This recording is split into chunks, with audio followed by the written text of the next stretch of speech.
I did it too early again. Hello, everybody. Sorry, that's just Pulp staring at the camera. I love it. Hello, everybody. You're through to us. Bryan seems to think I disassociate when I do that. We got a new co-host. I've stalled Pulp. That's what I've done. But yes, hello, everyone. Welcome to another episode of the Fully Rented Podcast. I am your host, Bryan the Pirate, and I am, as always, joined by the disassociative... PG. I don't actually disassociate that much.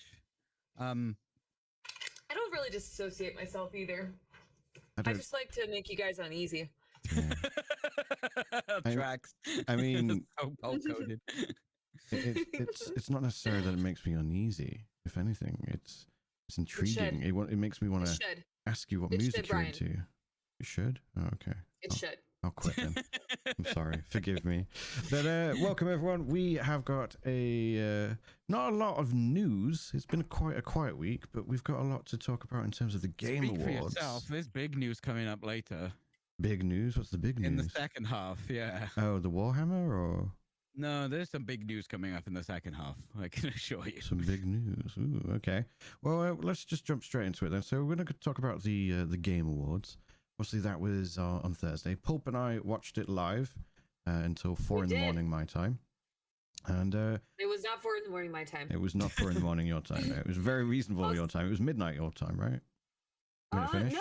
No. It started at 4 and ended at 8:30. Ah, fair. Maybe I was thinking East Coast time. In that case, we did have Kev kind of join in since we didn't have PG. Yeah, and he was just a professional hype man the whole time. Kevin filled in. It was a good show. It was there was some late for me, that one was. Yeah, unfortunately. Yeah, there was some very good announcements, some very surprising ones. And then of course the biggest surprise, I suppose, in hindsight, it makes sense in tracks, but Astro Bot won Game of the Year. I'm not really surprised by it. Yeah, I'm not either. Like when I thought about it, I am. I'm okay. Like it was one of the only one of 2 games I didn't play, and like I consider getting it afterwards, but it is $60, so I was like, oh, never. I should wait. Yeah. I think your answer is indicative to why I'm confused. Because most people haven't played it because it's on a single platform. Correct, but let us remember. I mean, it's well received, and also Bryan did make a point in that noting that it's mostly like journalists who it's 90% voted on these. 90% of the vote is journalists and outlets. It's judges. You know who I was surprised that won?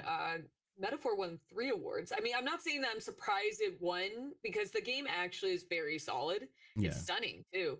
But usually games like that don't get as much recognition. You don't see that at all. Like, turn-based RPGs outside of Final Fantasy, they don't seem to get as much. And good for them. I'm very happy to see that. Yeah, so we were wrong on quite a few. so I did the count. We got I thought it was 10 to 12, but we got 9 wrong and 13 correct. So we weren't that we weren't that far off, to be fair. And a lot of them we were right about esports athlete of the year. Yes, we were right about that one. Always we were. Faker. Yeah, Faker in T1 because Faker's on T1. The only thing. That's all you guys. You take credit for that. I think the only thing I said was while we were watching, it's like the only one I could say is Faker. Right. The one with the most complicated spelling, it was like ZKT KK. That was actually King Kong or something like that, or Kong Kong. But like it had all these extra letters, and it was just like, what does that mean? Yeah. But yeah. So going back to like the Game of the Year and Metaphor ReFantazio, I can understand Astro Bot winning because again 90% of the vote was judges and outlets and whatnot, and during one of their acceptance speeches they mentioned that they worked with a lot of different IPs that they were given permission to utilize them into the game. Because like there's about like I think it's something like 300 robots in the game that you collect, and they basically represent other PlayStation IP like Bloodborne, God of War, etc. But yeah, like every outlet. That's the closest to Bloodborne we're getting, kids. Yeah, probably. But yeah, every outlet had basically said like it's the most fun they've had in a game ever. So Game of the Year, I can definitely understand. But we also I mean, to be fair, dude, you've not played the game. It might be better than all the indie games you've played. It might be. I'm just, I am just shocked at an exclusive. I'm not surprised by stuff like that. An exclusive like last year, even though have a lack of self-awareness. Even though last year I was very heavily, I was coming off of anesthesia. I do remember that Alan Wake 2 did really well too, and even though it didn't get Game of the Year, but it did extremely well in the award season as well. And that is indicative that the journalists. What do you want? Yeah, but like you said, it didn't win Game of the Year. It won narrative, but do you know what else won narrative this year? I don't have my dog guy in here. Astro Bot. Astro Bot picked up a lot, and I'm like, I am confused and clearly out of touch with gamers. Well, like I understood the Game of the Year one. I was a little bit sorry, not narrative. It won direction, best direction. Yeah, best direction. I'm not sure how you see the direction in that, but I mean, the thing is, direction is quite a nebulous. It won best family game, which I'm convinced Nintendo's going to find out some way to legally go after them. Yeah, maybe. With regards to the narrative, like not narrative, they mentioned Super Mario Brothers, their inspiration. They're like, there it is. Yeah. But with regards to the direction, usually, like you can, because obviously, as you said, it is a little bit nebulous. But when you read the taglines under each like category and what you're supposed to look for, I can understand how it won. I guess I was just surprised because usually it's the more, for lack of a better phrase, complex games, like the ones that have a really heavy narrative and a really heavy or big like AAA graphics engine and things like that, and like lots of other complex systems. Right. But when it comes to say, it is nice to see a game that is more family friendly in that aspect to win a game of the year, to see, because it's always like Brian's right. It's always things like God of Wars and nothing's wrong with those games. But it is nice that when a game gets a recognition that is dubbed as child friendly as well. Yeah. You don't usually see that with, recognized during award season, because it's always like, because gamers are, no one wants to see the cutesy stuff win. You know what I mean? And because of that, I'm actually happy it won. Like, I am genuinely happy it won because it's a category that doesn't usually get a lot of the limelight. Like, it's a platformer, you know what I mean? So yeah, I'm actually genuinely chuffed that it won. And like I said, I went to go check it out. I went to go check it out, but right now, since I'm still on my no buy, I was like, oh shit, it's $60. Damn, dude. Yeah, you'll have to wait for a wee bit. But, yeah, I might have to. Peachy, so obviously you didn't see it live, but I assume you checked out like a quick spiel of what the announcements were. Were there any that stood out to you or made you go, holy fuck? The anime turn-based game picked up a lot of stuff, and I thought that was pretty cool. Right, okay. Because you would... I don't know. It's... Journalist, One thing I do... Journalist. I mean... I'm really confused about... I just like an exclusive game on a not on just like a store, but on a platform that isn't. Not everyone has a PlayStation, and people who play consoles. Not even everyone who plays consoles has a PlayStation. I know PlayStation won the whatever the console war was this generation, but I just find it a little odd. It probably does mean that it's won on merit because it's not the most popular game. It can't be. It doesn't have as big an audience as some of the other titles on the list. Right. Well, yeah. I just find it odd. So Game of the Year is literally like, what was the best like time you had this year playing a game, and it was Astro Bot. Like, it's not a case of looking at it objectively. It's literally going, what did you like the most this year? And a lot of people just said Astro Bot on the out of the judges. It's not anything other than that. That's how all of the awards are given at the Game Awards. Astro Bot's fairly new though, right? Isn't it? So everything is obviously everything is from this year. So, no, I know that. I know, like, is it fairly new? I'm forgetting. Well, it didn't come out that long ago. I don't think 3-4 months ago. Yeah. Okay. Yeah. Oh, Frostpunk won. Frostpunk did win. SM. I personally am very. I'm a little bummed, not in like an aggro way, but like I really wanted to see Silent Hill come home with something, at least sound design. And I'm not going to say that Final Fantasy VII didn't deserve it, because they do. It sounds wonderful, but so Final Fantasy VII won music. Audio design was Senua's Saga. Oh, Senua's. Oh, that's right, Senua's Saga. I got them. I always get those two categories mixed up. So yeah, what I'll do is never mind. I take it back. Senua's Saga. Kevin picked up Senua's Saga for me after the award show, because they marked it down half off. Mm-hmm. So I've been wanting to check it out because I like the first one a lot. I do now. All right, I'm walking back because I do remember the first one at least having really excellent sound design with the the 3D audio. So I mean that's tough competition. Yeah. What I'll do is I'll go through what we picked and what the actual winners were as well, so we can just indulge ourselves. So in reverse order, most anticipated was GTA 6. We said GTA 6. Best adaptation was Fallout. We said Arcane. Although I did say that I wouldn't be surprised if Fallout won. I said I wanted Fallout to win, though. And you said you wanted Fallout to win. I did say. So wait, I got one right. I said Fallout because I hadn't seen Arcane. Yeah, that's why I said Fallout too. No, I was actually really stoked because, like, I love Ella Purnell. She was there. She was gonna win. She was gonna win any of them. Yeah, she was gonna win either way. Yeah, she was literally up for anything that won. She's just sitting there going, "Yes, I'm walking up today." Yeah, I'm in it. So that's it. Best multiplayer was Helldivers. We said Helldivers. Best sim was Frostpunk. We said Frostpunk. I'm glad Helldivers won, by the way. I think Helldivers is a great multiplayer, and they released that big patch during the award show, and I've heard it's great. Good for them. I'm happy to see them see more success. Best family was Astro Bot. We said Astro Bot. Best fighting was Tekken. We said Tekken. Best RPG. We said Elden Ring. It was Metaphor. Best adventure was. That one threw me for a loop, man. It really did. Yeah. I mean, with Metaphor, for me. No, Metaphor is. Oh my god, it's so white outside my window. We have a blizzard today. You're in Wisconsin. Yes. New Jersey.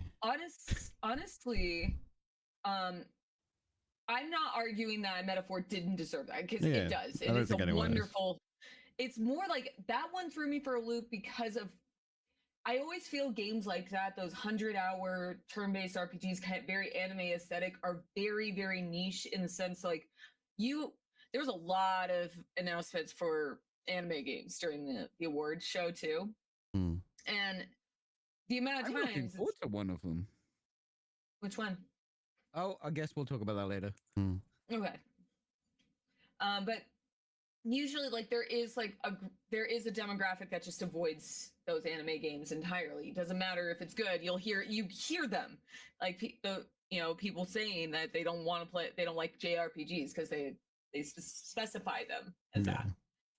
So it is So it's more surprising to see it actually get recognition that it does deserve. I think it did deserve it. I think I would have loved to see Elden Ring win, but they won. They swept when the base game came out. So yeah, 100%.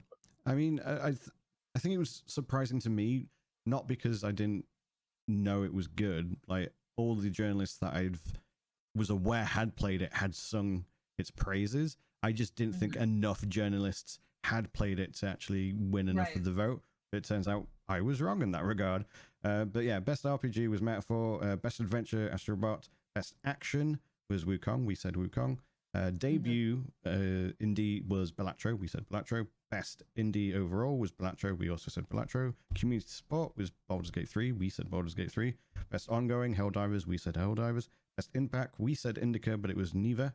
Accessibility, we said Diablo 4. It was Prince of Persia Lost Crown, which took me by surprise because no one has spoken about the accessibility in that game. So I was like, oh, good for them. I don't know anything about that game, so because I didn't. That's shocking, but good for them. Yeah, 100%. Best performance was Melinda, aka Melina. Oh yeah, Harrison Ford called her Melinda. Bless her. God, can we just side note? Wouldn't that be a dream to have Harrison Ford mispronounce your name? I mean, not really, but sure. Yes. I prefer he got it right, to be honest. About that for the rest of my life. Never see Tiny Todd Howard standing up on that. Yeah. He just looked so small. All the People memes. were cropping it and going, "Has he clipped through the stage?" Yeah, it was funny. There's a lot of memes for Todd Siegel Howard. He's so little. Audio design was Senua's Saga. We said Silent Hill 2. Music was Final Fantasy 7. We said Final Fantasy 7. Art was Metaphor. We said Elden Ring. Narrative was Metaphor. We said Final Fantasy 7. Best direction was Astro Bot. We said Final Fantasy 7. And then, of course, Game of the Year was Astro Bot. We said Final Fantasy 7. So, yeah, it was... Oh, Final Fantasy took music, right? Yes. Yeah, it took music. Yeah. I think that's the only thing they won. It was, yeah, it was the only thing. I mean, I've already... I think that... Yeah, I'm not going on about Final Fantasy 7. I always get a chance to. Fair. But I am glad to see... like I said, legitimately shocked by how many by 3 awards for Metaphor. Senua's Saga, I honestly, I'm not with, but both are like more like artistic, technical side, like the audio and not mocap performance. But like it was surprising. That was only surprising for me because like after the game came out, I didn't hear anything about it. So that was a surprise, but not really. So with Senua's, it was a case from what again, because I follow a lot of journos and whatnot, a lot of them were like, yeah, it's fine. Preferred the first one. Yeah, that's what I thought. Is I think I even saw like on Steam, it doesn't player reviews. Yeah. Haven't been like as positive as the first one. Yeah. So I guess if anything, that's more like where the surprise comes from, where it's like, oh, I thought it wasn't as good as the first one, but but on on a technical side, a game itself doesn't have to be perfect. You can have great technical feats in a game that might be a little bit on the like for lack of a better word, mediocre. So I'm not calling the game mediocre. The thing is with the first one, it sort of came out of nowhere from a small team, and it looked like that. Like it looked better than a lot of the AAA giant teams. I think it was like $40 too when it came out too. So despite that, I like the gameplay is serviceable. It's fine. It's not bad. Yeah, there's nothing right home about it. Thrilling, but like it's very serviceable and it continues the game. But like the whole immersive experience of it, just because it came out of nowhere, I think people were a lot more shocked. So it kind of seems like, oh, that's so much better. I remember when that was one of the earlier games I streamed when I first started streaming, and I hadn't heard of it at all, and I think it had been out for a bit. But when what drew me in was more like how it was described, where it was trying to simulate, schizophrenic, or schizophrenia rather. And also how much it was praised for the technology used to achieve that. Right. So I was like, that sounds kind of cool. And when I was playing it as well, I felt overwhelmed by all the noises and shit that was happening to the character. Yeah. I was like, oh, that's really clever. It was very clever. And I like hearing that, and they utilized it in clever ways. And I know they did it with the newer one too, of like, what during combat you would hear the voices telling her that, there's something behind you. Yeah. And like, which is a gameplay thing, which is really cool. They also did exposition in there. Like it was really cleverly utilized. Yes. Like, yeah. So I mean, that's how I heard about it. So, but you're right. Like the combat's it's fine. It's not bad. It's serviceable. It's not great. Right? It's fine. It works. It works but it does. So I'm not surprised that it won. Especially, I think of everyone, like I said, I wanted Luke Roberts to win for Silent Hill, but realistically, is it Melina or Melina? How do you... Melinda. We'll just say Melinda. Yeah, it's Melinda. Oh, God. No, like, I mean, because remember, they used her for the tech demo a while back when the game was still in development and showing like how like her range of emotions, and she's fantastic. So honestly, like that whole category, it's like, yeah, there's no way she wasn't gonna walk home with that. Yeah, 100%. And she was so cute. I loved her outfit. Yeah, she was goffed up. Looked very, very lovely. Was there? She's like Oh a yeah, very the lovely award woman. ceremony. What were they wearing? There Oh was... no, I was all about that, Brian. Or Peachy. Brian was there. He heard me going like, that she dress. was No, mean. No. I am not mean. I am not mean. She was I like, "Oh my have- god, she looks like she's been run over." No. I said what for one woman who Right. came out. I forgot. I think it was the Warframe chick who community Was manager. it the Warframe? And she came out in like a plaid dress, but it had like this long train. It was really, but it was a high-low, so it was short in the front, and the top didn't fit her. And I was like, yeah, I was like, she seems lovely, but burn that dress. That's all I said. Do you not have friends to tell you? That's what I'm saying. Is sometimes you need, if you're gonna go on stage, no one goes like, yeah, girl, like, ooh, maybe just something a little simpler or something, you know? Right. Like award ceremonies, dresses kind of go crazy sometimes, huh? True. and they do, and I reserve the right. Didn't Chapel Sick. Roan go on Awful. wearing like a full suit of armor? That looks fucking sick. No, that's sick. That's sick. But there are sometimes like you take those risks and they look great, and then there's some that you're like, oh my god. Oh, baby girl, no! As long as she felt pretty, and that's what matters. Yeah, that's true. No, that is if true. if she liked it, that's fine. But Pulp did not but like Pulp girl did not code? like it. Girl code, Girl I would have code. told her, Mhm. girl, your titties aren't big enough for that dress. Get them off. No, I didn't say that. That's what Brian you. said that. That's what you I thought. did not. No, I did not. I said it didn't fit her properly, meaning it wasn't they should have tailored it better to her body. Mhm. Brian was like, get bigger boobs, damn it. I know. Brian's putting that out there. I'm just over here, saying. Brian. Oh my I'm the God. translator here. That's all I am. I'm saying, guys, no. If someone says that the top doesn't fit you properly, that could mean a plethora of things. I've even been a victim of that. It's a shitty thing. It always looks bad because people point it out. So, They'll be like, oh, you don't, yeah. so Peachy, were there any She seemed announcements you were lovely. excited about? Oh my god. Yeah, I was like, oh, I guess I'll watch all the announcements. There'll be a couple, but I won't care. I have an entire page of like, ooh. Okay. I'm gonna pick the one I'm like most excited about that is a surprise, Okay. which is Screamer. The Screamer racing one, looks yeah. cool. Wait, didn't I say when that one was when they were showing that, I was like, this looks like something Peachy would like. Yes. It looks like did. they're racing in Neo Tokyo, basically. Akira Yeah. Racing.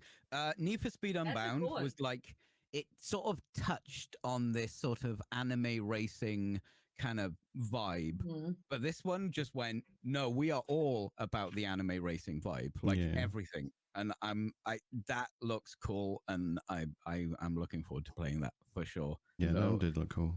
that's my surprise one. But man, I'm really pissed off about gen design. Hmm. It's Epic Store exclusive. It's actually supported and built in with their studios. It's like Epic Studios or something like that. Right, okay.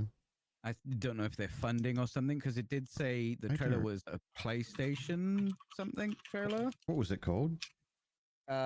It's called Gen Design. Do you not see this one? Can't remember. It doesn't ring a bell. Shadow of the Colossus people. Oh, Project Oh, Robot. Project Eco. Project Eco. Project Robot. Or Team Eco. Team Eco's the developer, or it used to be. I don't know. So it's Is it not Project called Robot. Gen Design? Oh, they're the developer. Oh, Gen Yeah. Design's the name of the developer. Oh, is it now? Yeah. Is it now Gen Design? Okay, I thought they used to go by Team Eco. Maybe I've yeah. always called them that. It's I've always called them that. untitled, so I've just been calling Yeah. it Gen Design. Yeah, it's I think currently known as Project Robot. Okay, I kept calling it like the Team Eco project, and I'm just gonna keep going with that.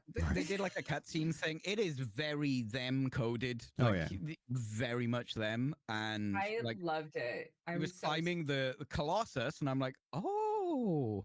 And then he yeah. got onto the thing. I was like, oh, maybe it's a cutscene. then- But then there was another ladder that was flashing. I'm like, no, you're supposed to be climbing shit in this game. Mm. 100%. And then it does that wide shot of this weird shit coming towards them, and the head takes off like a drone, and then the rest of it crumbles. I'm like, oh, that's really cool. And Yeah, it's epic. I was very amped for that one. I got really excited when I saw that.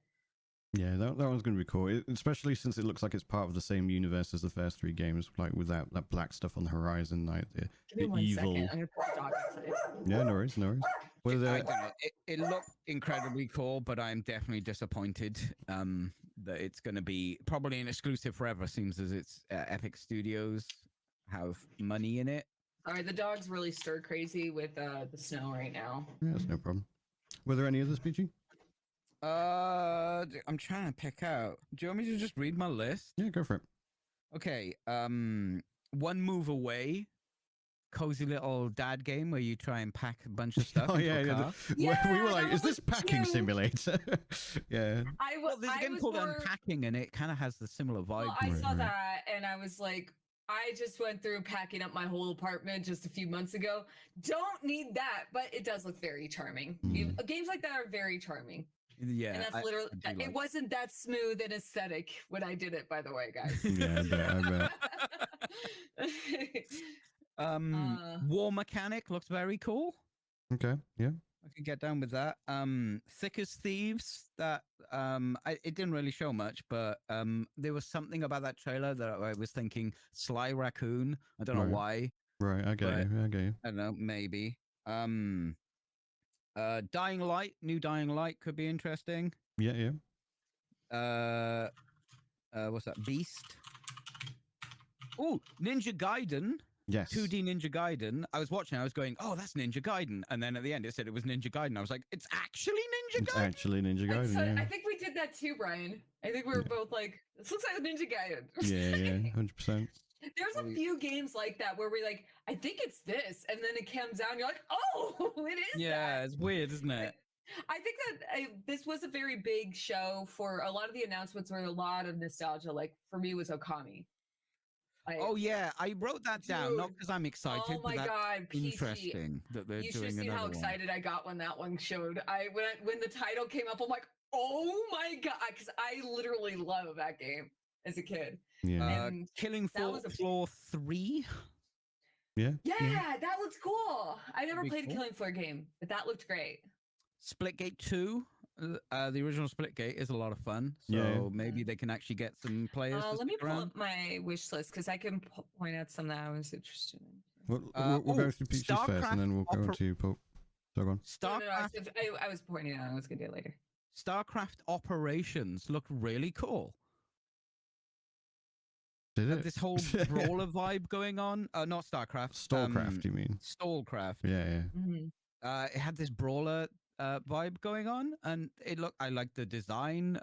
It was the art style was really cool, and they got like all these effects that are basically like comic book stings coming up. Right. Yeah. That was cool. Fragpunk looks cool. Okay. Have you guys ever played Hunt Showdown?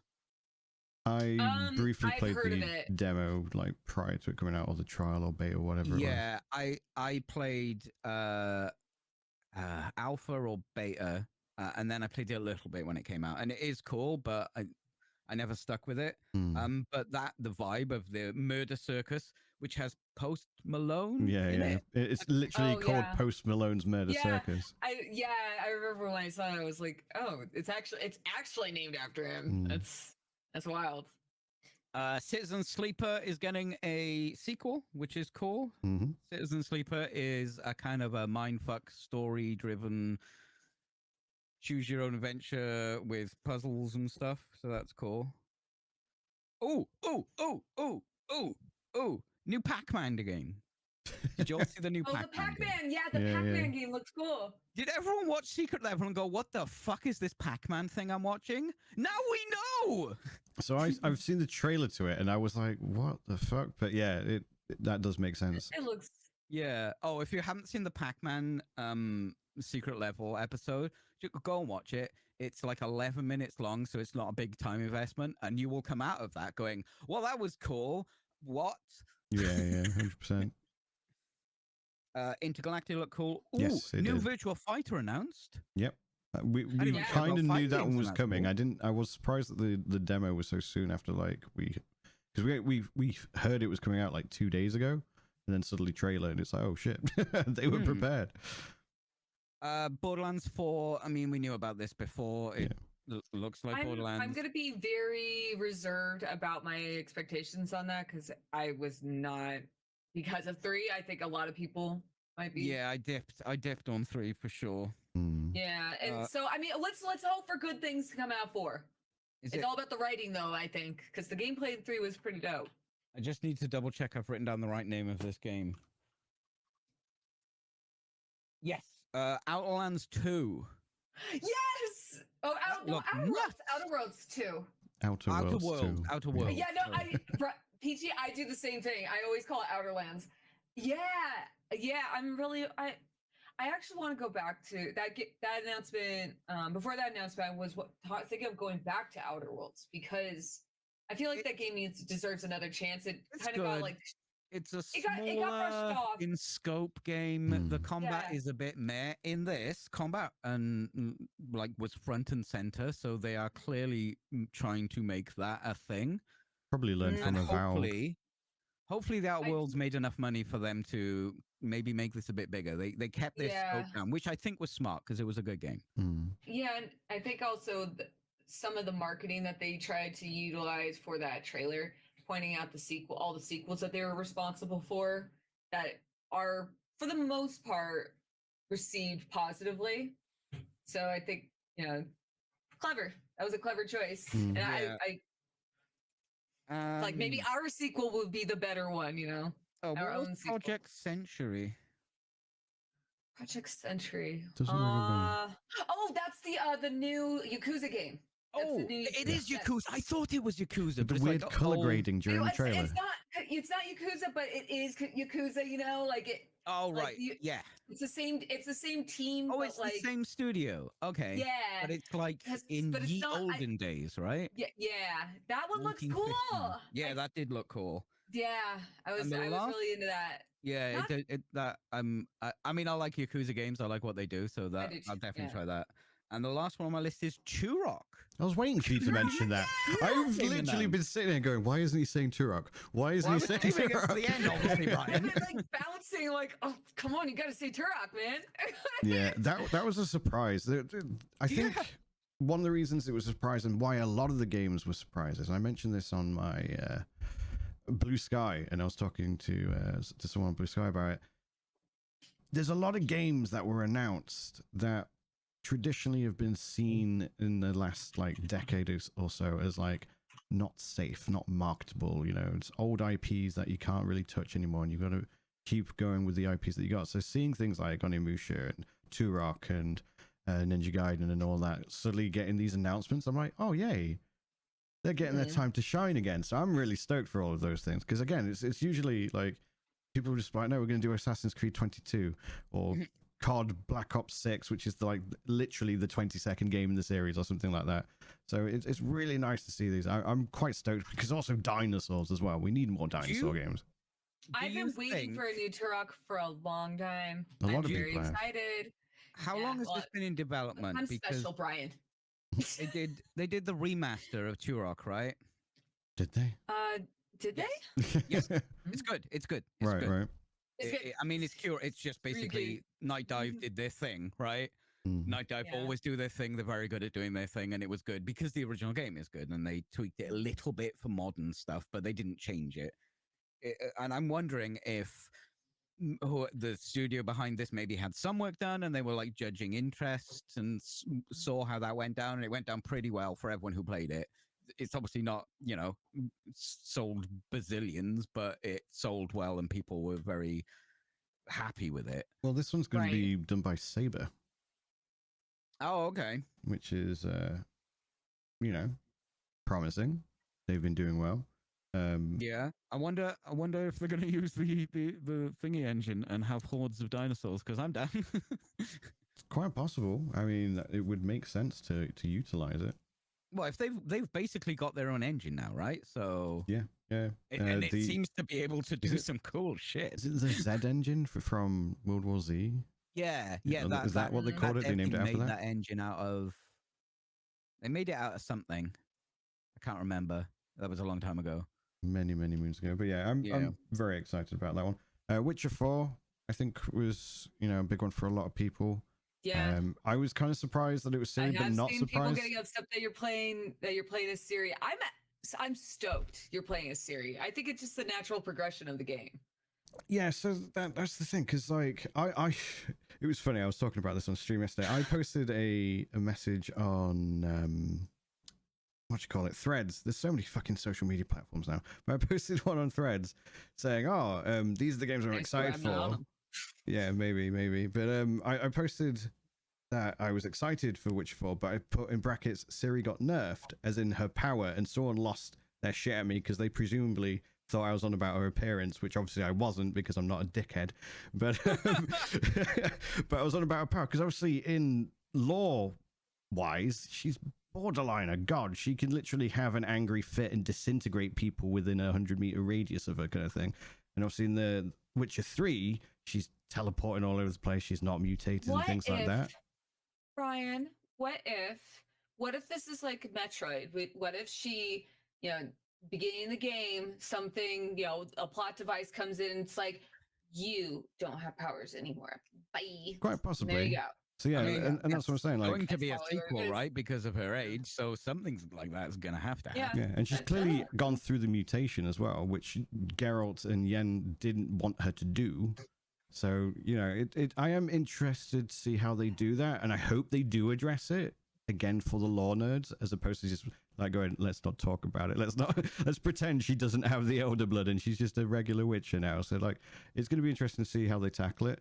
But yeah, in terms of like story and stuff, it makes sense because it's always technically been about Ciri, hasn't it? Like Geralt was a vehicle to transport her story, if anything, and so you can see Geralt's butt. Yes. Yeah, I'm going to be sad that I don't get to stare at. I don't like The Witcher 3, but The Witcher 3 has the best butt in video game. It does. They gave him cake. How come you don't like The Witcher 3? I'm diabetic after playing 20 minutes of that game. I ate so much cake. Is that why you don't like it? Because it gave you diabetes? Like, why don't you like The Witcher 3? I just don't like it. It doesn't do anything for me. Peachy was too distracted by the cakes in order to enjoy the actual game. Because I'm looking at the wrong thing, apparently. You like that wagon he dragging, but yeah. But, fuck's sake. I know. I'm gonna say that again another time, I'm sure. But it was a good show overall. I think we got some really good announcements, like especially after last year, which was kind of like not disappointing, but a bit bland. But you could kind of understand why last year was a bit bland in terms of announcements, because everyone was still coming off the back of COVID. I don't remember last year. Yeah, like last year was literally like probably more memorable for its awards rather than the announcements, as opposed to this year where most people are going to remember the announcements. It was just very. I mean, I think everyone was also coming down off anesthesia last year too. Maybe. You can't remember.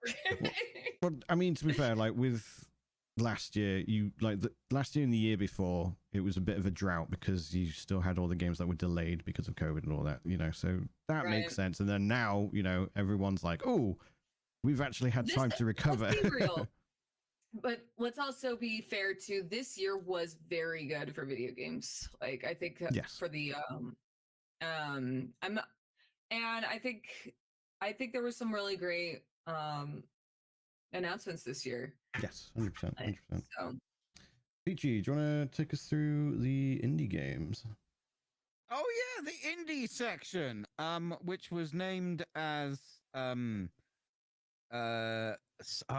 hang on, I got a name here. Where is it? PEACHY'S lost his indies. Is that what we're calling it today? That's always been the name, Has Bryan. Has what it? The hell? What did I call it in the doc? In the doc, I've put it PEACHY'S unnamed indie gaming showcase thing. What do you mean unnamed? That's always been the name since day one, Bryan. The name is PEACHY'S unnamed indie gaming showcase thing. No. Okay. The first game is Xenopurge.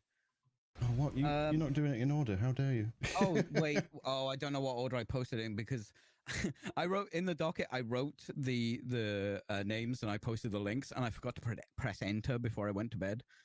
Right. Oh, right. Okay. I'll do it in the order you've put them then. Okay. Sure. Well, I put them, but Yes. you've copied. Flint, Treasure of Oblivion. This looks cool. It's beautiful. It looks like Unreal Engine 5, I think. Pirate CRPG. So Oh, that sounds CRPG, kind of cool. yeah, it's a CRPG with, full movement, go around, do your RP Okay. stuff, and then turn-based. It's actually hex-based. Okay. The reason for this is because it's got a lot of board game DNA going on there. You actually roll dice on the screen. I just like to add the camera. I just saw Brian's face get so big. And the narrative part of it, they actually use comic book panels in it, which I thought was really interesting. Oh, that's neat. That's neat. I like that. Like speech bubbles and all that stuff, which I thought was cool. Love They it. did make the PR people did make a big deal of that, and I think rightly so. That's an interesting way to do your story, right? I love that. That's awesome. It's got deep character leveling with items and stuff, where you collect cards and you get like story stuff, but you also, can buff up your character with some items, which are cards. Like I said, they got a board game influence going on here. Stats. Oh, it's got a luck system.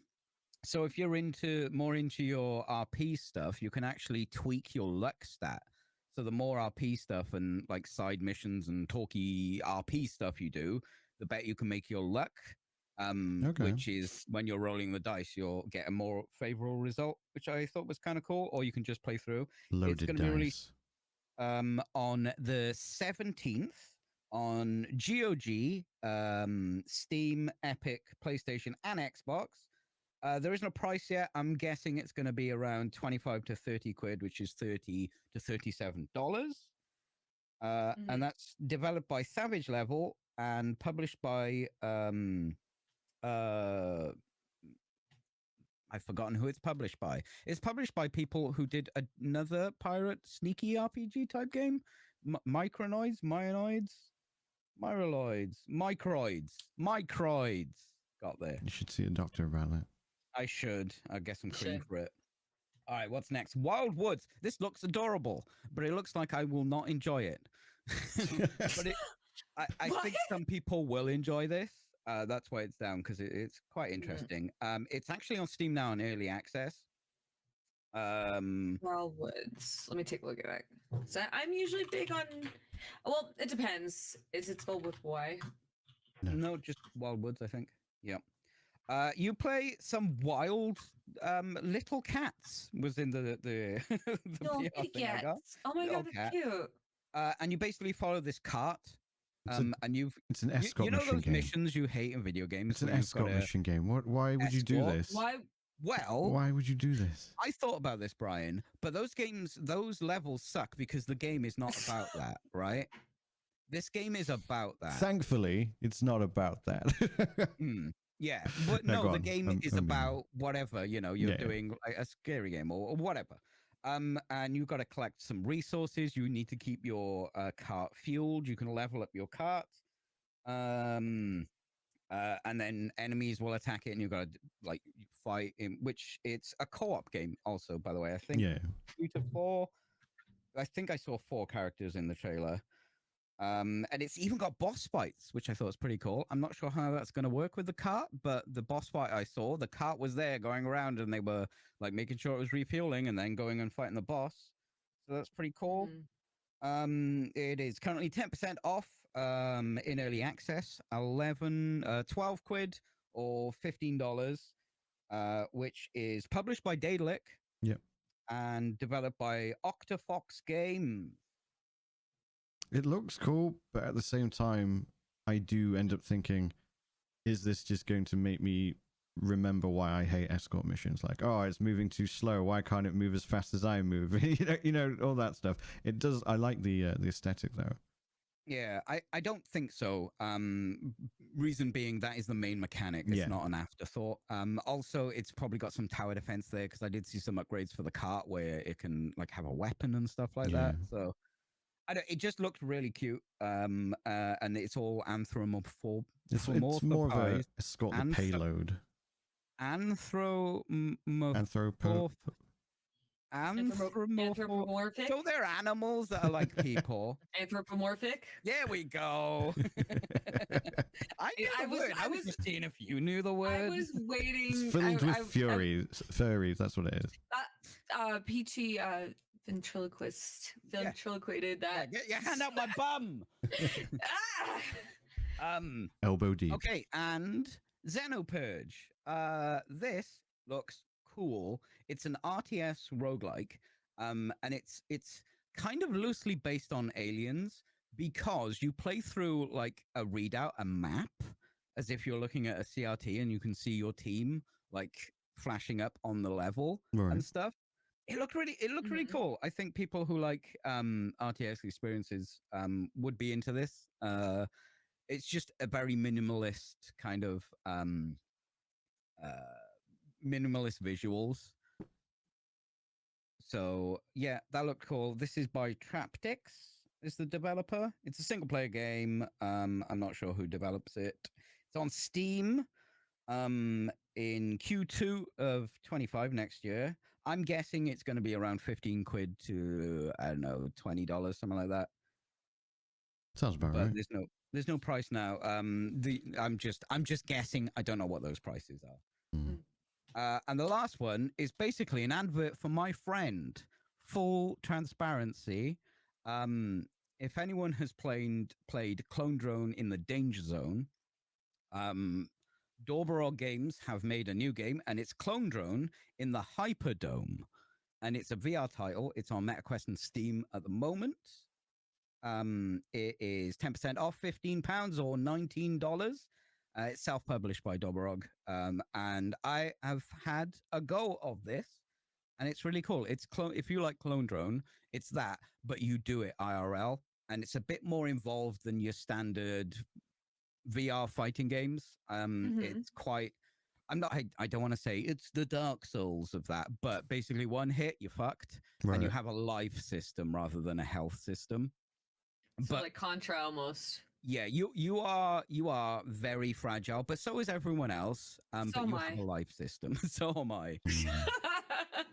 And that is out now on MetaQuest and Steam, and I enjoyed it, but that looks very charming. Actually, it looks very charming. I like it. I am definitely biased on that, but I thought it was really I think of all the ones you mentioned so far, I think I like that one the most. Yeah, that one was cool. And that is Peachy's lost his indies. In his wagon. In my wagon. He dragon. You should just keep adding on. Oh my god. Bryan. It all comes around. Just keep adding on to it. Yeah, that was for Bryan. There we go. Sooner or later, everything comes back to butts. And that's I will the way say, it should I be. get a lot of emails every week, so I can't cover them all. I just pick what jumps out to me. Yeah. And I try to get a spread of all the things that I've been shown. Awesome. So go check those games out. Wishlist them if they are appealing to you. Oh yeah, always wishlist an indie game if it's remotely interesting to you, because that really, really helps small developers when you wishlist a game. It's like liking a YouTube video. It helps them with the algorithm and gauges interest. Like, comment, subscribe to our YouTube channel. By the way, a lot more than a like. From what I've been told. I mean, like algorithmically, that's why it boosts them up and stuff like that. I was joking. Okay.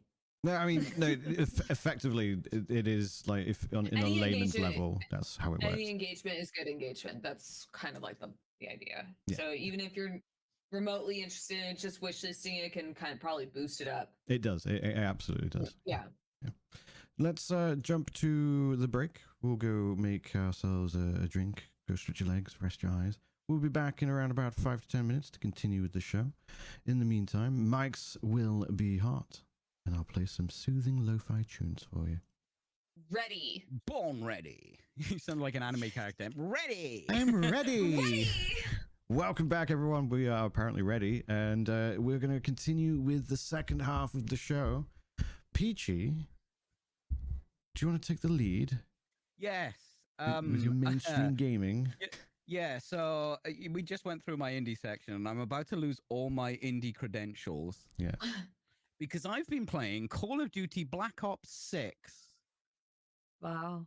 Okay. I need to do some full transparency. I've been playing it because I'm doing a sponsored week in partnership with AMD and Black Ops, because they've been working on making Black Ops work well with the Ryzen 98X, whatever it is. 9800X. They're not paying for this, so fuck them. So I've been playing that, and I've been playing the single player, right? I don't want to play the multiplayer on stream, at least. And it is... Do you know what? No. First of all, let me tell you about my experience onboarding with Call of Duty, because it's the first time that I've been fully set into that AAA squeeze your wallet mindset. And it's fucking horrible. This is literally about the onboarding. It took me so long to get the game running after I downloaded 125 gigabyte. Oh, I've heard about this, because doesn't it force you to download all the previous games or some shit like that? Well, kind of, yes. So the way it works is there are separate apps for all of it, but you download one thing. And when you select something on the main app, it takes you to a different app. It stops that, opens a new one, and runs that. It's weird. But you start the game, and you are welcomed with a store page. Sorry, it's the home page. It's a store page. Then the next tab is all the games. Like any you own will show up on there of the Call of Duty franchise. It's like a Call of Duty app, right? Yeah. And then you can get into like Black Ops 6. So that'll have that'll open a new app with all the other stuff in it. When you get in there, you will be met by a store page. Sorry, I mean home page, which has stuff you can buy on it. The next tab will then be the game. It's really annoying how, like, hey. What's your credit card number? What's your credit card number? Yeah, it's a bit gross. And I'm like, I did all this. It preloaded the shaders for the single player separately from the multiplayer and stuff like that, and I was sitting there for a while getting it going. I'm like, here we go. I'm sure it'll be fun enough, because the single player for COD is just some dumb fun that you can play for a couple of hours. There's not much thought put into it, but it's bombastic and whatever, you shoot things. You'll have a good enough time, right? It's an afterthought. Yeah, I mean, well, to be fair, the campaigns are usually like lauded, apart from the previous... I don't know about lauded. They're fun. They are fun, but they're nothing special. Call of Duty Black Ops 6 single player is an immersive sim, and I fucking love it. Nice. Oh my god! Right. First level, it's what you'd expect. Everything's exploding, and you're like, wow! Oh god, we're in a war! Bah, bah, bah, and there's enemies coming everywhere, and you're a murder god, and all that stuff. I'm like, yeah, okay, I'm ready for this action movie. You don't lose the action movie vibe. It is definitely a movie vibe. But then the next level, it's like, oh, go over here, get your mission, and go on to the next mission. And I'm like, well, I'm gonna look around this house because it looks really nice, because it costs a lot of money to make. And I'm just gonna go and have a look. And then I found some puzzles. And for about 2 hours, I'm wandering around this house trying to solve puzzles in this RPG sort of core home base, where I'm trying to find codes. I'm using black lights. I'm trying to unlock doors. There is a lock picking mechanism in Call of Duty Black Ops 6 single player. I found an underground bunker that it doesn't tell you about unless you've got this black light. Do you know how I found this bunker? I was wandering around outside and going, oh, this looks quite nice. Wow, they put some effort into this. That's cool. I'm enjoying this. Just looking around as if I'm going to walk into it. And there's a little note in some battered down shed, and it says, oh, to-do list. And there's a bunch of stuff like, try and open that safe. Make sure you get the furnace started. I'm told there's a bunker in this house. I found this bunker by finding a piano, and I have to play some notes on the piano to open the door to the bunker. And there's clues around in blacklight, which says 1, and then it's got some letters, then 2, and around this room, and it's in Cyrillic.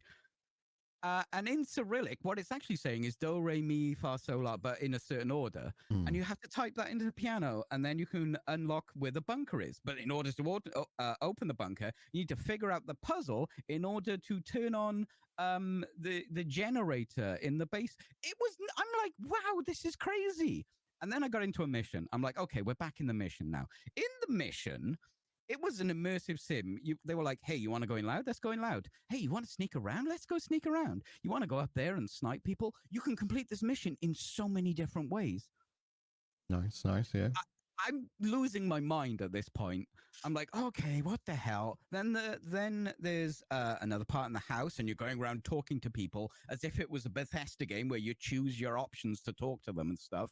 Beautifully animated. It looks incredible because it costs probably $50 bazillion to make, and that's why you have to give your credit card to them every time you start the game. It's the attention to detail. There are like items in this game that will not fit in any other level in this game that have so much care and attention into making them. I understand why these games cost so much. Yeah. The next level, we're in like Fallujah or some shit in an open world map where I have a truck and I can drive around to different points of interest on this big ass map, trying to get to my mission to blow up scuds around the place, but there's other little bits in between. There's an enemy base here. There's a cache you can pick up and get the stuff. I'm like, this is awesome. I'm loving this. The very next mission, I am having a drug trip in a 1970s secret military base where zombies are trying to kill me, and then I need to kill these boss things that are bioengineered future soldiers, and they all have different ways to try and defeat them. There's one in there, it's super scary. There's mannequins everywhere, and when you look away, they run at you and try to kill you. Nice. And you're trying to find these different key codes in puzzly kind of ways and stuff. And it's giving you story, and you find out stuff about your character. The next mission, guess what happens?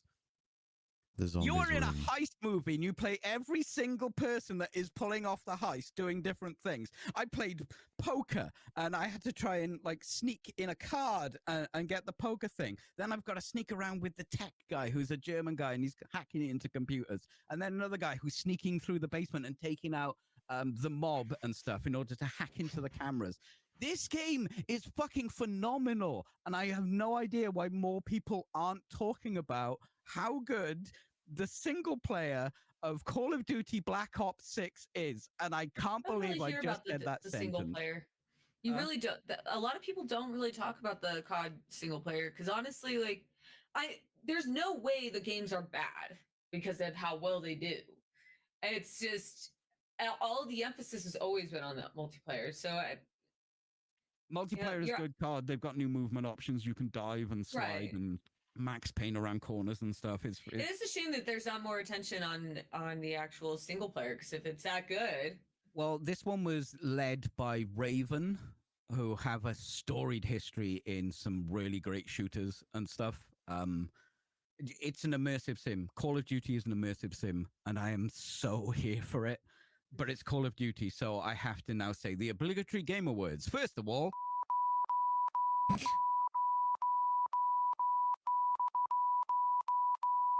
and then I had some pizza while I was playing it. It was a fun time. Nice. Did you complete the entire campaign? No, I am 2 streams in and I've not quite completed. I think I've got a couple more missions to do. The missions themselves are like levels as you're trying to pull off this job and figure out what's going on. And you've got like, the crazy board with the like bits of string pointing to stuff. It's kind of set up like that. Right. It's really cool, and I'm having a wonderful time with it. We're talking, what, about 10 hours playtime so far then? What have I got? 8 hours, something like that. I'll tell you. Well, I can't tell you exactly because I have also been playing the multiplayer because it's always good for a laugh. COD. The reason I've got I asked, 12 hours in it, and probably 8 hours in the single player. Right. Because the reason I ask is the previous COD has received a lot of criticism for the campaign being a bit short. It was like 4 to 5 hours. Yeah, it was something like that. Whereas, that's what I was expecting. I was expecting a one and done. We'll have a laugh. It'll be just nonsense movie, video game stuff. And this is still nonsense movie video game stuff. But whoever made this, Raven Software, looking at you, cared. Call of Duty game, the Black single Ops, player. The Black Ops games in particular are always like pretty like the numbers, Mason. Like people usually say, "Oh yeah, my favorite campaign is X, Black Ops, whatever." Like Black Ops 4, I think is a very popular one, for example. So it's not surprising to hear that it's like really good. Single player was the focus, but I've played the multiplayer. The multiplayer is definitely the focus. Oh yeah, like it's the moneymaker. In Black Ops 6. Yeah, that's what I always felt. Like, whenever I hear think of feels like the single player is the focus. They've made a proper game that is in depth and crazy. I am really enjoying the freedom that I'm getting from this immersive sim. I imagine it's probably due to the backlash from the previous game. Like Christopher Judge obviously made the joke at the Game Awards last year, like taking the piss out of it. It was like, oh yeah, this is my speech is longer than the campaign for COD or whatever it was. And like it's interesting because obviously, as Pulp was saying, COD itself is very reputable for having like extensive multiplayer routes. It's usually what people get and play online when it comes to the mainstream. But there's definitely a very like I don't want to say loud, but there's a notable core audience that literally will get the game just for the campaigns because the campaigns have always been really well received. They did one without a single player before, didn't they? So that was technically the last one where it was like it wasn't so much a campaign, it was just like individual missions, and the total amount that it spanned was about 4 to 5 hours, and that's what got massively criticized. Whereas all the CODs before then had really good campaigns that people were like, oh yeah, I actually really like the campaign because, like you said, they're like kind of like movies. They're very, very bombastic. There's lots of action. There's usually some kind of like famous person like act like Kit Harington and what's his name, the cage fighter McGregor. He was in one of them previously, Infinity War, I think it was, things like that. So, I don't know if there's any famous actors in it, but Bill Clinton's in it. There usually is one, right? Bill Clinton's in the fucking game. You see him. You can take a photo of him if you want. Nice. Oh, you can level up and upgrade your base as well, and it'll give you buffs for your character for doing the campaign. That's cool. Does anything in the campaign go towards the multiplayer? Like if you complete certain... Yeah, you can get achievements and stuff. I've already unlocked some knife skin and stuff. Right. For the multiplayer, so I assume there's more because you can like have backgrounds to your like gamer tag stuff and all that shit. Yeah, that's fair. Yeah. I do enjoy a bit of COD multiplayer. It's a laugh, right? Isn't the multiplayer a bit more twitchy now from what I've been hearing? Like people at work play it and I'm like, yeah, sure. COD's always been a Twitch shooter for me. But there's more movement in it now. And you kind of feel like a badass, like diving over something Max Payne style, and then probably dying because you're doing very predictable movements, but it feels cool. That's fair. I am just so shocked because I know I've played a bunch of single player Call of Duty. When they go down to the price of a sandwich, I'll buy them and play them on stream, and we'll have a laugh for a stream because it's fine. You know, a lot of money's gone into it, so it looks pretty. And it's just dumb popcorn stuff. This has care and effort and gameplay, and I am shook to my indie core how good this AAA game. But it's all ruined by the Activision. The store. It's not like it just sickens me, so I notice it more. I'm sure people don't care as much as I do. Oh, also, you know, we were talking about the accessibility stuff in the Game Awards. Yeah, there is some really cool stuff in it. Like reduced motor. There are like options for. Wasn't Call of Duty 6 or Black Ops 6? I don't fucking know. Wasn't it also nominated for accessibility? Yeah. So like they've got stuff for people with reduced motor function, and it'll with one click it'll set up like a bunch of stuff, so you don't have to hold buttons to sprint, run, open doors, reload, and do all that kind of stuff. It'll reduce your sensitivity, so you don't have to move your hand as much. It's got reduced, and there's a bunch of settings like that. There's a bunch of colorblind stuff, audio stuff. You can try that cool 3D spatial audio for free, but you still have to pay for it, which is whatever. I remember when we were talking about our predictions. Well-made game, and I am annoyed. I am annoyed of how good the single player campaign is. I wouldn't be annoyed. I I am. To put it simply, Call of Duty are. I don't play Call of Duty games. I have no interest in war games. I never have.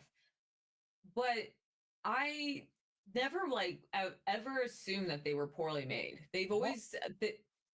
What about a drug-fueled zombie rampage entire mission that takes at least 3 hours to play through with boss fights in between?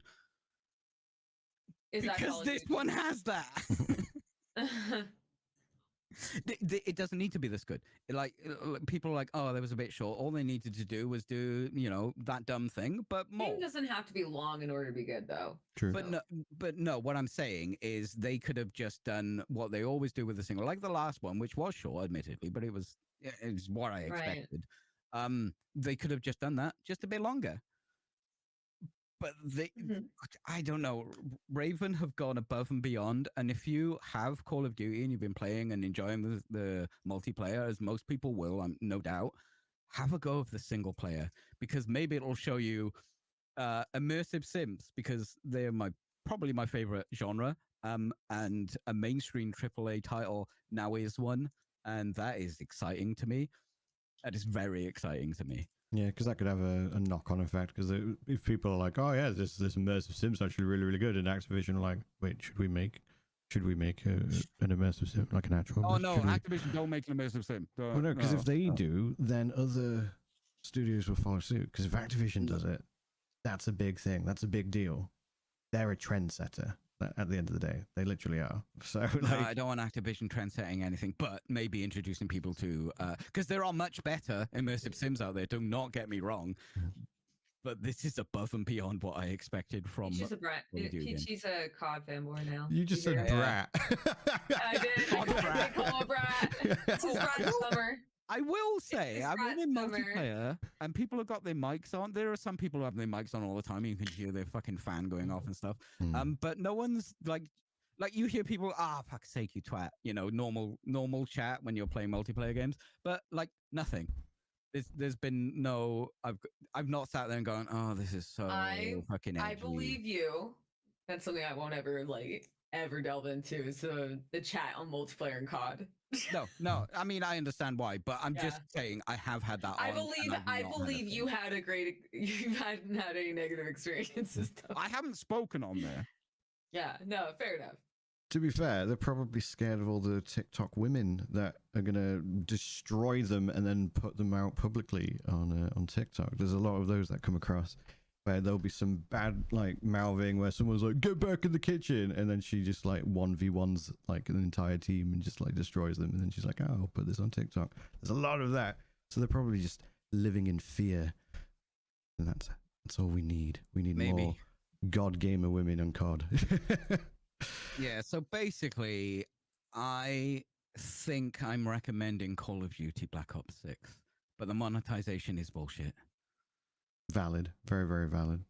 You mentioned obviously you had to bread and butter though. It's the monetization. I feel like I don't know. It's disgusting how I've heard stories about AAA, but when you get in there, it's like, oh god. Yeah.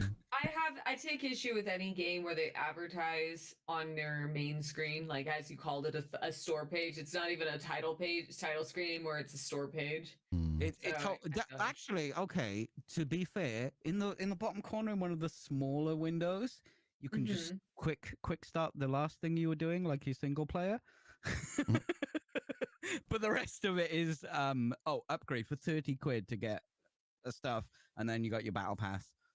Yeah. And then there's a store and you can buy your skins. Annoying. Premium. What? Sorry, Brian. What were you asking? I'm sorry, Brian. I didn't mean to cut you off. It's fine. I can't remember, to be honest. So it's fret not. Was there anything else you wanted to say about Call of Duty? I think I have said far too much about Call of Duty and telling people to go and play an Activision game. But Raven Software have not lost it, and that makes me feel good, I guess, despite it being a Call of Duty game, which I am enjoying, even the multiplayer. I'm glad you had fun. I'll be checking it out at some point. I'll probably just go, hi, Game Pass. Yeah, wait till it's the price of a sandwich and play through that single player. Well, like I said, I'll probably just do it through Game Pass because it's just 20 quid. You will own nothing and you will be happy. Well, I'm just going to play it once and that's it. Job's are good, so it will do me re. But in the meantime, I've been playing exorbitant amount of Path of Exile 2. Shocker. I'm probably Shocker. at about 100 hours over the last week, but by Monday I'd clocked in 60 hours. So I'll talk about what it is, how I feel about it, and then I'll ask you, Pulp, how you feel about it thereafter. But to set the scene, it launched on Steam, bearing in mind it's cross-platform, and they have their own launcher. On Steam, they got just under 600,000 concurrent players on launch night. The launch was actually remarkably smooth as well, considering over 1 million people had bought the early access. The servers, they kind of delayed the start by about an hour.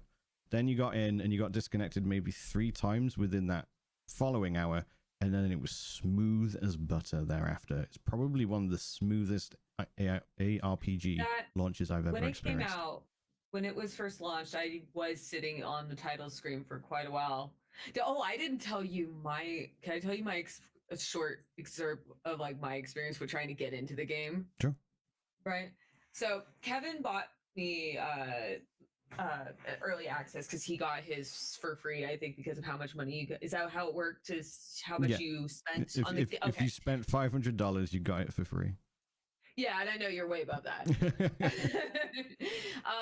So he bought me the early access, and I was sitting in like Discord with him and a couple of his friends that were going to play, and my Path of Exile just decided like I didn't have it anymore. You don't have this. Go buy it. Right. I was like, what? Is that through Steam or? It was through Steam, and then it was just a whole plethora of like different issues that would come up every this was like the first 2 hours, I think. I feel like it wasn't that long. I want to give them a lot of credit because it feels like it wasn't that long it took to get in there. But it was just like just go on the website, go make an account, because I didn't have one, and I was like, okay, it's down. Yeah, website's totally down. And then I'd try and log in, and it'll be like, okay, just like link your Steam, and I'll be like, okay, you're in, you're out, and then come back in, and it's like, wait, you don't have the early access anymore. You should go. Here's the store page. Go buy it. And it's like, excuse me, I'm not allowed in. Yeah, I think their website is somehow. It was a brutal hour. Yeah, I think their website is somehow connected to their game servers in some way, because if their game servers go down, it does take down their website as well. Oh, that makes sense. So I thought I was going to pull fast one by going on the Path of Exile 1 website, and it didn't work. I assume they have their own server farm stuff. I believe they do something through Amazon, because Jonathan actually mentioned AWS. I think it was either you or Kev said that they were a little worried about their servers because of how big of a launch this was. So I mean, I'm not going to give them I'm not giving them any flack. It's more about it was just kind of humorous that this was my first exposure to. I'm like, oh my god, no one. Do we have any numbers for how many people have been playing the closed beta? So when I streamed it, there was 800,000 viewers on Twitch alone. So on Twitch, it peaked at 1.2 million viewers. Those are viewers. How many are actually on the servers battering their on launch night? It was just on Steam. Just on Steam, it was 600,000. And it's cross-platform, and they have a standalone launcher, so it was probably close to about 1 million, is my guess. Oh, no wonder they were worried. Holy crap! But the thing is, the servers were only fucked for an hour. They delayed by an hour, and then the servers were only fucked for an hour, and then it was fine. Yeah, that's why I said it felt like it was only an hour I was dealing with the server issues, and I'm not even giving them shit for it, because it was a huge launch. Yeah, and so and it seemed like they resolved it fairly quickly, because once I was in the game, it was fine. Yeah, I had no issues. I didn't get kicked. Easily the best launch of any action RPG ever. Diablo 4, Last Epoch, previous POEs back a few 5, 6, 7 years ago, they would usually be fucked for days, literally days. POE 2, an hour. It was a miracle, genuine, huge kudos to them. But then once you get in the game, so to set a bit of a premise up, it's early access. So there's supposed to be 6 acts when it goes into 1.0. So we get the first 3 acts. You then get essentially New Game Plus of those 3 acts, and then you're in end game. You get the first 6 classes of 12, And then you get... Oh, there's going to be 6 more? Yes, there's going to be 6 more classes. Oh. And then each class is going to have, in total, 3 ascendancies. So 36 subclasses, but we only have the first 2 of those 6 classes. So we get 12 classes, essentially, at the moment. And then it will be 36 in the next 6 to 12 months. We get about 50 bosses. At launch, it will be 100. So we're going to... That's a lot. Yeah, so that's going to double. With the additional acts, we will also get more base items and subsequently more uniques that use those base items and stuff like that. So, yeah, I have noticed that the gear drop is kind of lacking from what I understand. Compared to the original game, is that true?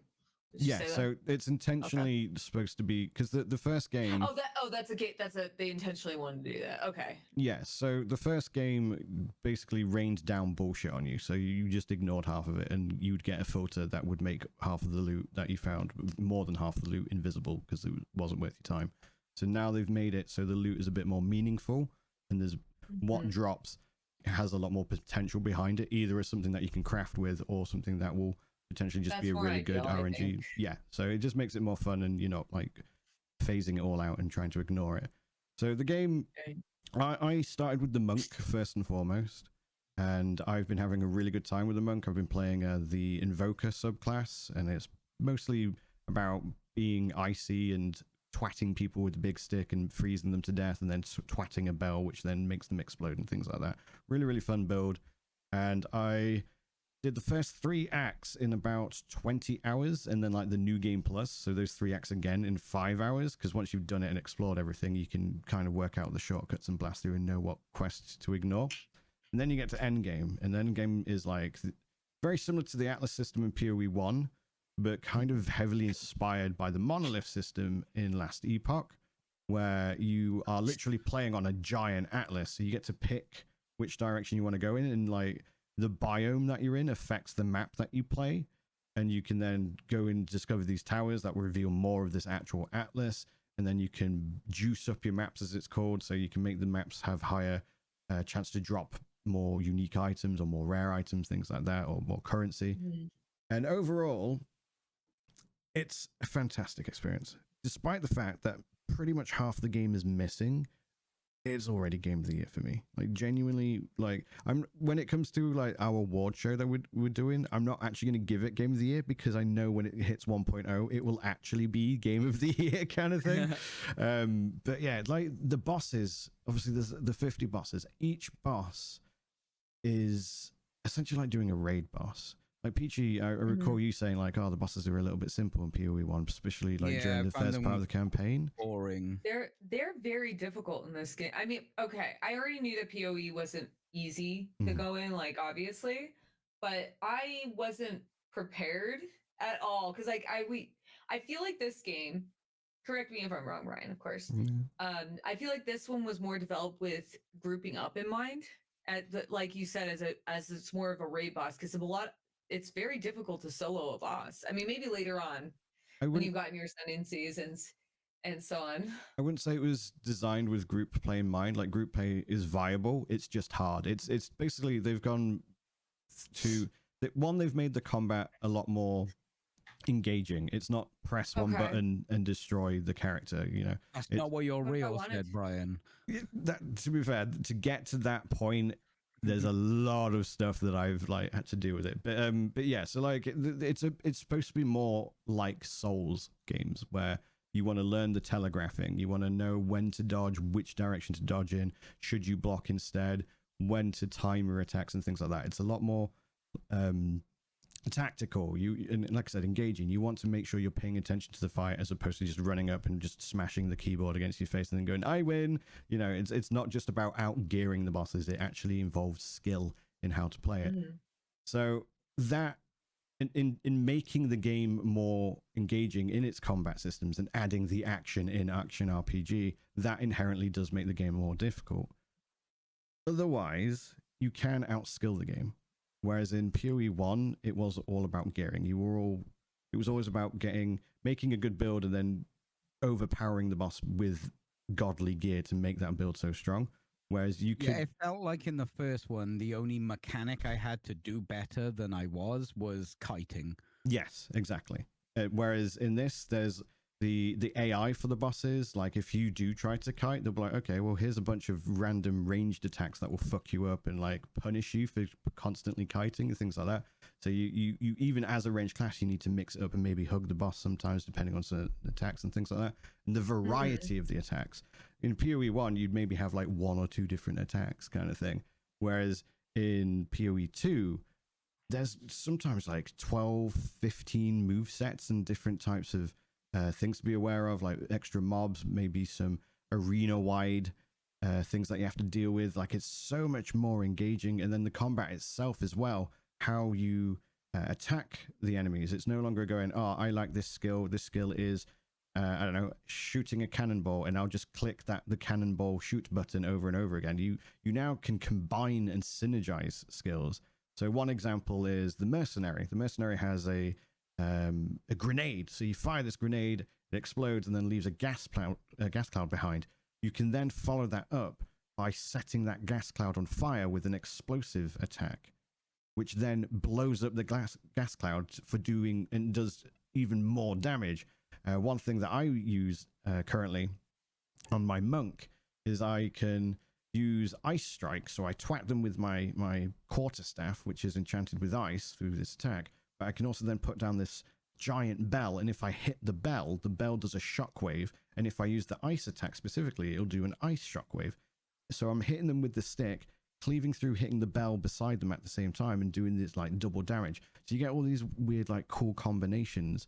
Another example would be the ranger. The ranger can fire these lightning rods into the ground and then shoot lightning arrows, and then the lightning will chain across these rods, so it's hitting the monsters or the bosses multiple times with one shot and things like that. So you got all these combinations that you can do. You can even synergize with other players and stuff as well. Like these, you could have one person playing the merc, dropping these grenades, and then a sorceress dropping firewalls, so it's causing the grenades to explode, etc. And all this like synergy. It's really, really, really engaging. It's beautiful to look at. The actual engine itself, easily the best action RPG. It runs RPG. very well, and it runs fantastically. Runs extremely, yeah. Like, because I don't like what I could give like perspective from having like because my PC isn't anywhere near as impressive as Bryan's. You've got a 3070 now, right? I do, but it's still my processor's a little old. Right. And that obviously, like I acknowledge, like I don't have the top of the line computer. So this bad boy's that had upgrades, but he's from 2018. And my Kev has like that like pretty top of the line, but my computer can run it very well, very smoothly. I didn't really have to make very many changes. I think just like the render. Well, I know they've specifically made it so the minimum requirement is a 9060. Interesting. Okay. So yeah, they basically want it so as many people can play it as possible. And the 9060 is from what, 2014 PG? Does that sound about right? The 9060? Yeah. Maxwell. Isn't that the newest one coming out? Is that the next range of NVIDIA? No. As in 960. Oh, not 9060, 960. 960. What the hell is that card? That's an old card. Yeah, that's 2014. Oh, it's before the 1080. Wow, yeah, that's an old card. Yeah, so that's the minimum. And the graphics 60 is the lower budget end of NVIDIA's lower end as well. Exactly, yeah. But despite that, it's easily the best action RPG that I've seen. It beats Diablo 4, which obviously has Blizzard money behind it, and just there was another TikTok I posted. Blizzard, that's very embarrassing. I wouldn't be surprised if Path of Exile has more investment at this point than they probably do. Or would allow for Diablo. Also considering like there a lot of it's a free game, the original at least. I mean that you had to pay unless you spent enough. So you only pay for early access. The game will be free. No, I understand that. That's why I'm saying is like right now at its current state, it's not free. It's not free to play until later, unless you've already you've already invested in. Yeah, that's what I'm saying. So that aside, I know they do make quite a bit of money off like the cosmetics, from what I understand. Like I think Half-Life spent, like he said, like around $3,000 in total since the game's release. So they've actually been quite transparent about this sort of thing. There's nothing wrong with that. There's nothing wrong with that. It's a free to play game. I think the rules are different. Right. I have no issue with like if they have to make money somehow. And that's what I'm saying. Is like there's nothing wrong with that. So I wouldn't be surprised if, you have a fan base that's very dedicated, and of course they're going to be spending their hard-earned money on the game because they like it. So I wouldn't be surprised if they're, they might have additional backing, or because the game looks great. No doubt about that. So in terms of money, they have been quite transparent about like how many people like actually spend money, and it's a lot like mobile games. The vast majority of their money actually comes from a very small portion of their audience. Yeah, like the whales. Yeah, kind of. Yeah, it's basically the whale. So it's the Kevin spending $500 $500 and stuff like that. But that's only literally, I think the number they said was literally like 7 to 8% of their player base. I think, but that's what he said. That's pretty healthy. Yeah, and that's standard. But if you like a game enough, I mean, go for it. Absolutely. No, I think for a free-to-play game, the only way you make money is you sell cosmetics and stuff. And as long as you're not locking pay-to-win shit behind that. Right. That's what I was trying to say. Is I have no issue. If it's a free-to-play game, I have zero issue with them selling cosmetics. Not like that. It's even the exorbitant things like Star Citizen's a meme at this point. If that was a free-to-play game, I don't think there's any complaints that could be had. Yeah. But it isn't. But like I said, if when it's a free-to-play game, if you're selling things that don't impact the game, that don't give you an edge over other people, I have no issues. It's when it's pay to win that I have an issue, because looking cool is definitely gameplay and part of a game, but in a free-to-play game, I don't think like if you're paying to buy the game and then on top of that you got a battle pass and a extra expansion thing, and then you can buy stuff in the store. Just make it a proper live service. Is a free-to-play game, and the game is monetarily supported because they made a good game, and people are like, I want this thing because I'm playing this game more. I want to look cooler in this game, whatever. Exactly. And that's the thing with Path of Exile. Like I've said similar before, especially again in comparison to Diablo 4. They don't have loot crates either, so there's not even gambling going on. They do in POE 1, but it's so with the loot boxes. It's usually they're seasonal, so they'll be themed on that season. If you don't buy them, the things in the loot boxes will get added to the store. I think it's 3 months later, so you can just not buy them and then just buy the specific stuff you want to buy from the store. And that's another thing. They don't do like, the store's going to refresh every 24 hours, so FOMO. That's another fucking dirty tactic, isn't it? It's literally like it's on the store. Once it's added, it's there forever, and you can pick. Oh, I specifically want this hat, or I want these wings, I want this. You don't have to fuck around like with some bullshit roulette or anything like that. Do they have a Twilight skins and stuff in that game? I wish. When you say Twilight, how do you mean? Sorry. This skin we've Twilight been selling for 7 years. It's time to we don't sell this anymore. Oh right. No. Everything is available. Everything is available. Like they've got like skins from literally back when the game first released. There's a noticeable like probably look shit, right? Yeah, 100%. There was like it's funny because they were like in obviously the current game in POE 2, the intention is to transfer and be able to use all of your skins, which includes those really old ones. So they're going to look really dog shit compared to like all the new stuff, or even just like the in-game armor and stuff like that. That is a vibe though. Yeah, like some people are going to like properly lean into that, but yeah, so some of them apparently look really, really janky. But you've got the option to do it. But I was shocked when you said that they're bringing all the cosmetics you got for the first one into the second one, because I don't think anyone would expect or would demand that. That's great. You thought it would be, it's nice to have, but I don't think really anyone... great. Yeah, 100%. But yeah, the thing with PoE is, again, in comparison to Diablo 4, Diablo 4 feels like a game where they prioritize monetization. They prioritize making a product first and a game second. Whereas with Path of Exile, it feels like they've gone, let's make the best game we can make, and then people will give us money because it's a really fucking good game. Whereas Diablo 4, it's let's find a way to get money from people and attach a game to it. Do you know what I mean? Yeah. And I think that really, really shows. And I think that's also why there's so much goodwill behind GGG when there's like the announcements of the game being delayed or the server's not coming on for an hour and things like that. And people are like, yeah, it's fine. Like they were posting live tweets and every single tweet was everyone's like, yeah, you've got this. This is fine. There was literally no complaints. Whereas usually when a game's like got a shitty launch and the server's on fire, you go to Twitter and every single response is people shitting on them. Like, oh, I booked the day off and all that shit.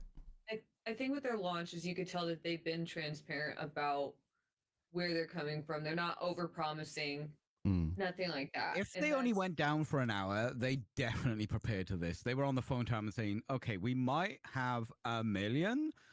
Yeah. Can we just like maybe think about then? Yeah. So they did synthetic tests because again, Jonathan was like super transparent with this in like interviews, and they did a bunch of synthetic tests, and they said that they prepared for 1.6 million, but that's synthetic tests, so bots and stuff like that, and you can't exactly replicate human behavior.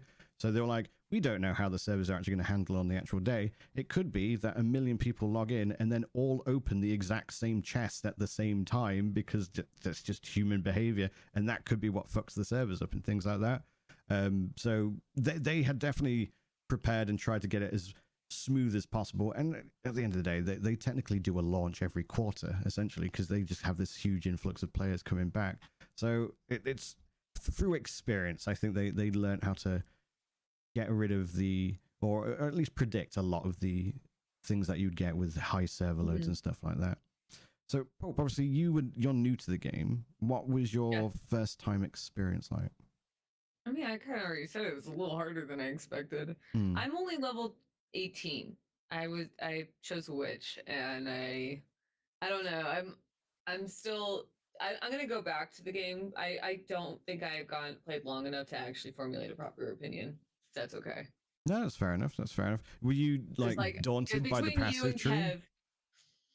It does take me every time I get a level up. It takes me like 5 minutes to level up. Right. No, that's fair. That's and fair. I already feel like I've screwed it up. Well, at least you'll have the means to respec through gold, which is like another thing they've changed to make it a lot more accessible to new players. And I think that's one of the main things about PoE 2. A lot of people were concerned they were going to dumb it down and make it stupid easy, like D3 from D2 and subsequently D4. Whereas they've gone, no, there's actually a bigger skill tree this time, but they've made it so you can actually, like, you can hover over basically anything in the game, be it an item, be it a skill, be it something on the passive skill tree. It'll bring up the tooltip, and then if you hold Alt, you can hover over the tooltip, and then there's various text that's underlined, and then if you hover over that text, it will give you a further description. So it's like, oh, this will cause bleeding. You go, oh, what the fuck is bleeding? Oh, hold Alt, hover over bleeding. Bleeding is when you do physical damage over time, and it will scale off your physical attack and blah, blah, blah, blah. It can, go on for 8 seconds unless you modify it and with this, and this. Still very complex, but it does give you the tools to know what the fuck they're talking about. I would rather say it has a lot of depth rather than complexity. And a lot of it is in PoE 1 not understanding the jargon and the syntax, whereas or Lexis, I suppose is the proper word.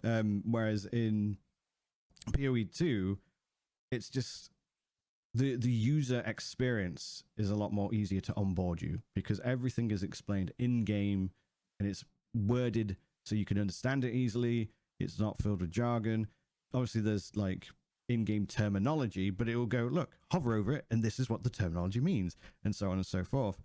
The skill system as well, like obviously your first time experience, Peachy, was, oh, here's 20 gems. One of them is for my bow, but I don't know it's for a bow. I'm playing a sword wielding dude, but I've just found a spell. Do I equip the spell? Whereas in Path of Exile 2, you get an uncut gem, and when you right click it, it goes, okay, you're playing the mercenary. These are what the mercenary would traditionally use. They use a crossbow. So here's a bunch of crossbow skills. We recommend these ones.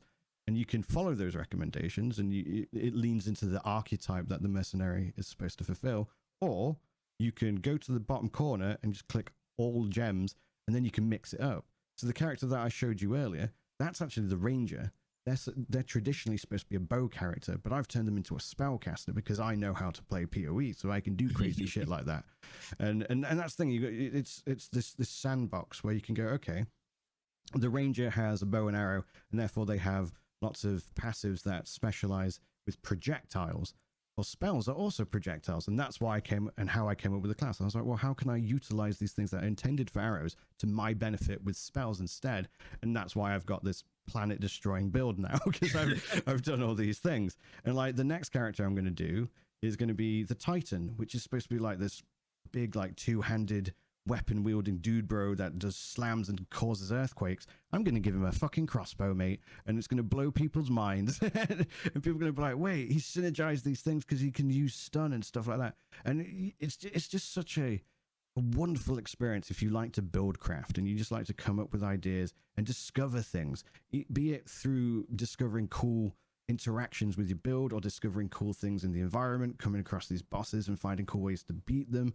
The bosses, again, just to come back to them, some of the coolest bosses I've played in any game ever, like in terms of design, aesthetically, but also mechanically as well. I reckon when it goes free, Peachy, you're going to play it and you're going to love the shit out of it. And I highly recommend the Merc for you as well. But yeah, that's what I played last time. Sorry? What did I play last time? You play the Duelist, which is more of like a dual wielding sword kind of character. They specialize in either like being like a gladiator class, fast melee abilities usually, but again, you can kind of utilize anything you want and turn them into a caster. I'll be honest, when I played it, I just picked a build that sounded cool or good, and I followed the build off the website because it's very complex. And the time I played it before then, I just built an absolute fucking lemon that couldn't do shit. But it's nice that hey, we recommend this because I will absolutely utilize that stuff. Oh yeah, I have no idea. I haven't played any. I think it's going to be a lot easier for you to just jump in and not have to rely on a build guide. You will be sat there like occasionally reading through things because there's still going to be like a fuck ton of options, but you will go, oh, well that makes sense. Oh, that sounds fun. I'll pick that one. Oh, and I can support it in this way and add these effects to it so it stabs them 3 times instead of once or whatever, things like that. But I think it'll be a really, really good onboarding experience for you when you eventually give it a go, which I assume will be when it hits 1.0.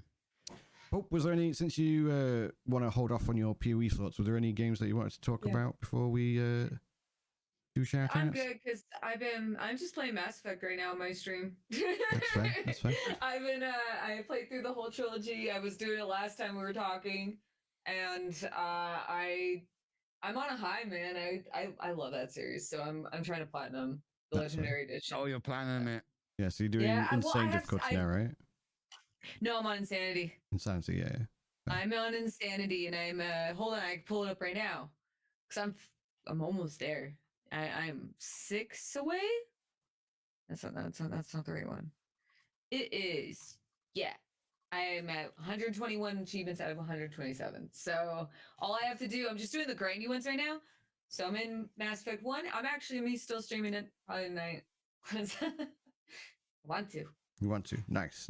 I want to. Well, let's do shout outs then. Paul, where can we find you?